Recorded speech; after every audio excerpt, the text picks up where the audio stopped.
Alright, YouTube, how are we doing this morning? We're getting ready to load a 2020 Mercedes-Benz GLE 250.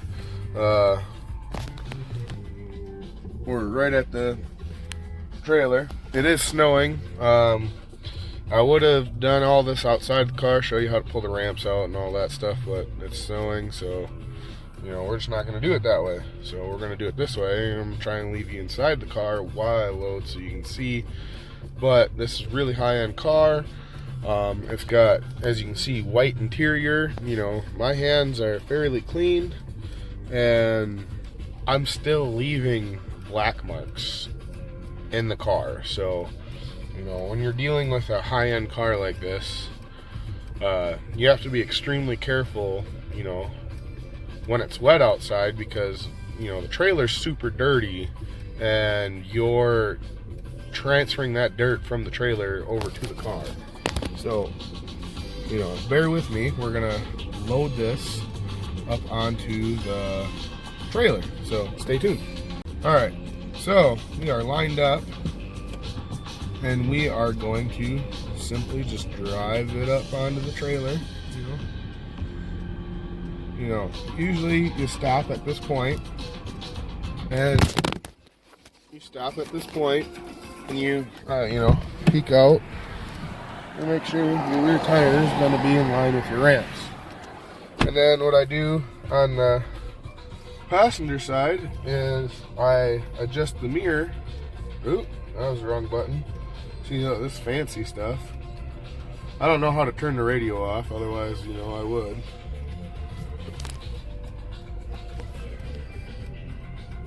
I don't think y'all can see it but it's right on the ramp. So we're gonna continue driving up.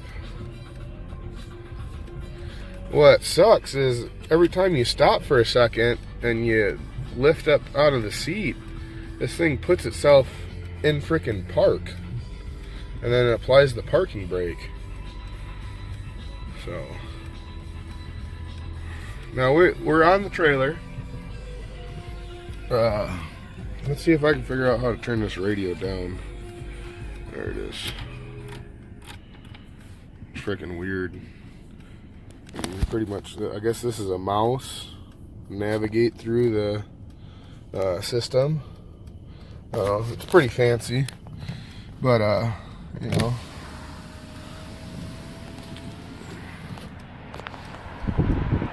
we're just barely on the trailer. We got more room to go forward, so we're going to do that.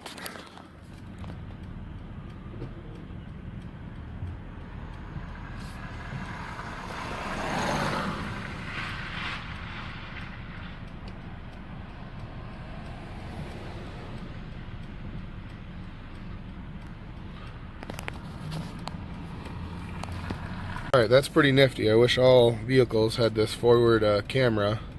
Some do, some don't. You can't always rely on them, but let's see how well this system works.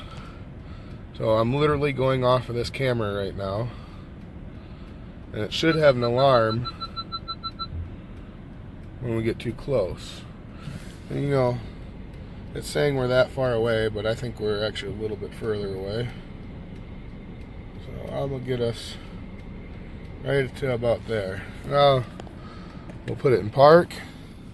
We'll set the parking brake, and if you look, we're 2 holes on this side, and we're about 1.5 on this side. Now let's get out and take a look at how well we did. See what I mean?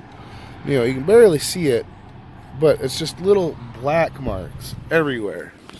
And I wore gloves to load this, pull out the ramps and all that stuff. So let's see how well we did. Okay, see? That's pretty good. We got plenty of room on the trailer. Usually I try and get a little bit tighter. There's about 6 inches in between there. See all the mud that's on the dirt that's on the trailer? It's from this truck. Let's see how well we did. See what I mean on how close I get? And this would be a lot closer if it didn't have this aftermarket front bumper and winch system on here, but you know, we did pretty well. So I think we'll run with this.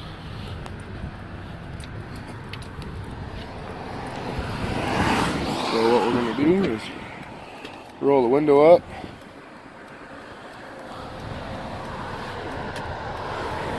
Clean off the little marks we left. Fold the mirrors in. I think I have a key in my pocket, so we're good there. I'm gonna go to the other side and grab my coat, so stay tuned. All right, so now what we're gonna do is we're gonna grab our straps. I do all the straps I need on the left side of the trailer in one box, and all the straps I need on the right side of the trailer in another box. I don't know, I just do it that way. But just so bear with me, and we'll strap it up, throw the ramps in, and call it a day. And you know, I always wear protective gear. You know, yeah, it's a little dirty. That's why I wasn't wearing it inside the car, because it had white interior. Also, I forgot to mention, when you're dealing with high-end vehicles, you should always remember to move your keys, so that way you don't risk scratching them. Now, I don't have any personal experience in scratching them, but it's just a good tip. You know, I'd hate to have one of y'all scratch a car and then be like, what the heck, you know? So, yeah. Alright, so we now have our straps out. We'll strap the vehicle up. So I set you all down there because when you put gloves on, so my hands don't get on there, see? But I use what's called over-the-tire straps. So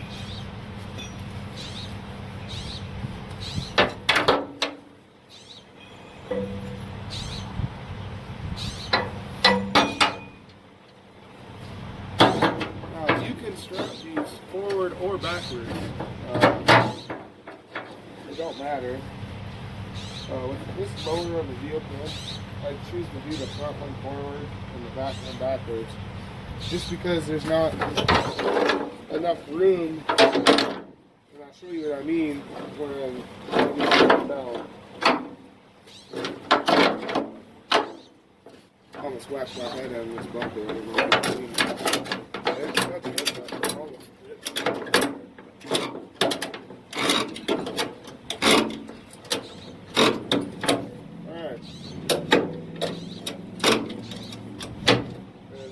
Officially strapped down one tire.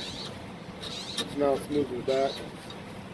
You know, I do this with my straps, make it look fancy so that you don't have a strap blowing in the wind and feathering the strap. So, but see what I mean? How there's low clearance right there. Trying to unload or ratchet it, it'd be a pain in the butt.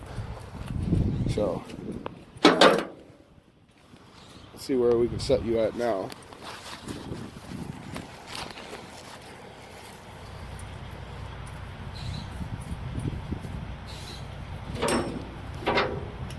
I do this one backwards.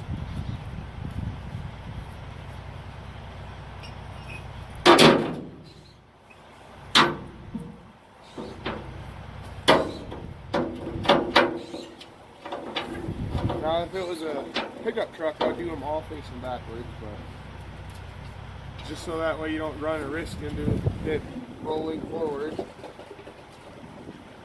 into the vehicle in front.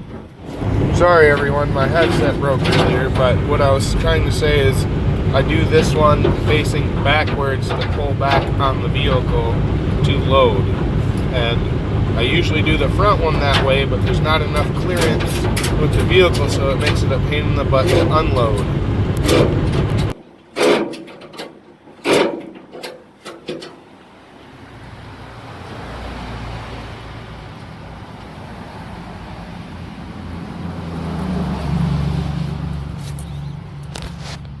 And see, again, I'll do this one, so that way it's all fancy. So we're gonna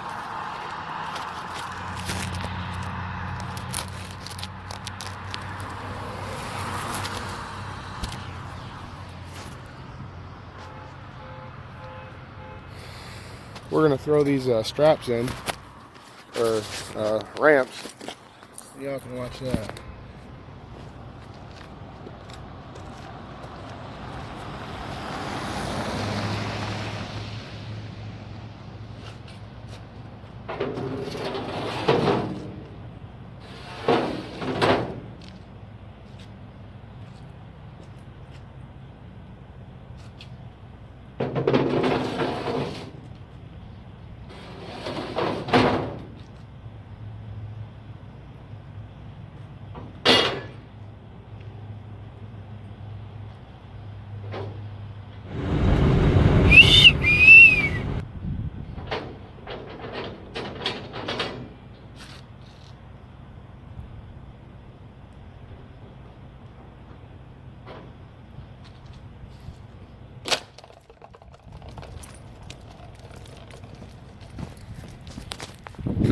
Alright, so now we're going to finish out doing the driver's side. Now we have no overhang, and if we did, I'd usually put a red flag to see how we're not overhanging the rear of the trailer. See what I mean? You unload out in the road, people really don't move over for you, so you got that to look forward to.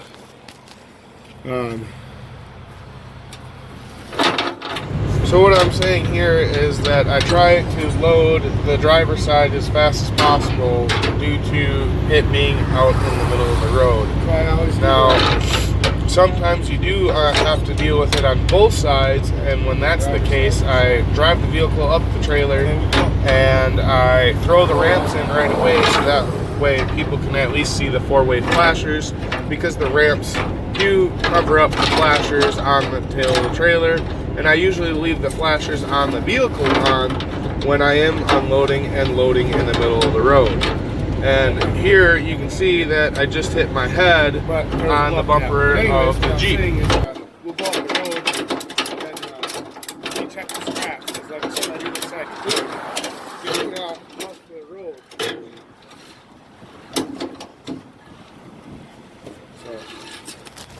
So move back to the next one. That's why I did the ramp, so that way we can be completely quick on this.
Alright.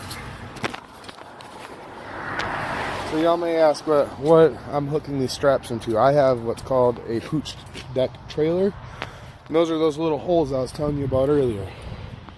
But anyways, this is how you successfully load a 53-foot trailer with a car on it. Make sure y'all hit that like button and subscribe, so y'all can stay tuned to more videos like this. Y'all have a good day.